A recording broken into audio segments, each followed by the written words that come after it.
Hi, అందరికీ good evening అండి.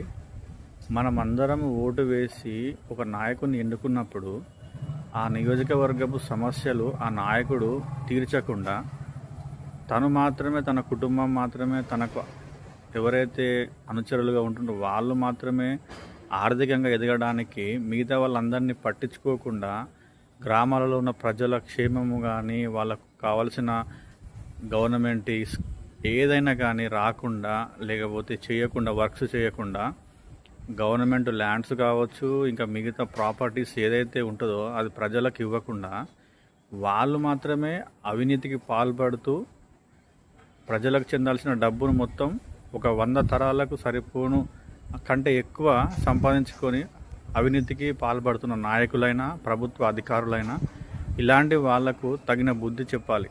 ఎవరు? ప్రతి పౌరుడు.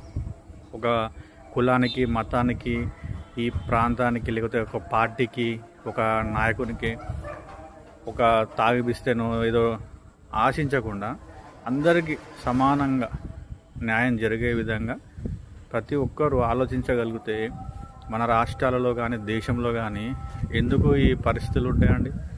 మనకు సంపదలు లేకనా, వనరులు లేకనా? దేశంలో చాలా ఉన్నాయి వనరులు, కానీ వీళ్ళు ఏం చేస్తారు? స్ట్రక్ చేస్తారు వాటిని. మన సమస్యలు తీర్చకుండా, మనకు ఆ డబ్బులు చెందకుండా, మన దగ్గర పన్ను రూపంలో వసూలు చేసిన డబ్బులు మొత్తం ఎడిపోతున్నాయి. ఎందుకు అప్పులు చేస్తారు వీళ్ళు?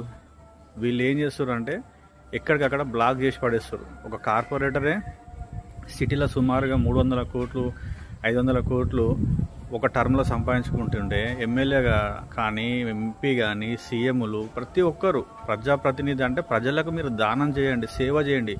మీ ఇంట్లోకి వెళ్ళి మీ తాతలు సంపాదించిన ఆస్తి పట్టుకొచ్చి పంచమని చెప్తలేము. భూమిని మేము తయారు చేయలే, ఏ కంపెనీ పెట్టి భూమి తయారు చేయలే. కాబట్టి ఆ భూమి ఇల్లు లేని వాళ్ళకు ఇవ్వండి, వాళ్ళు ఏదో ఒకటి కట్టుకుంటారు. లేదంటే మీరు ఏదైనా హెల్ప్ చేస్తే చేయండి, కానీ అప్పులు చేసి అందరి మీద ఇంకా భారం పెంచేసి మీరేమో ల్యాండ్ కబ్జాలు చేసి మీరు రియల్ ఎస్టేట్లకు అమ్ముకొని మళ్ళీ అవి డబ్బున్న ఉద్యోగం ఉన్న వాళ్ళకు ప్లాట్లు కట్టి అమ్మేసుకొని మీరే బాగుపడునరా. ఓట్లు వేసిన పేదోళ్ళు అక్కడే ఉంటారు. ఇక మీరే డబ్బున్నోగా పెడతారంటారు కదా, అదే లెక్కలో మీరు చేయండి. ఇక అందుకే ఇంకెప్పుడు ఈ దేశం బాగుపడదు. ఎంతమంది వచ్చినా కూడా ఏం చేయడు. అవినీతిని ఫస్ట్ నిర్మూలిద్దాం. అవినీతికి మనందరం వ్యతిరేకంగా పోరాటం చేద్దాం. అందరికీ నమస్కారం.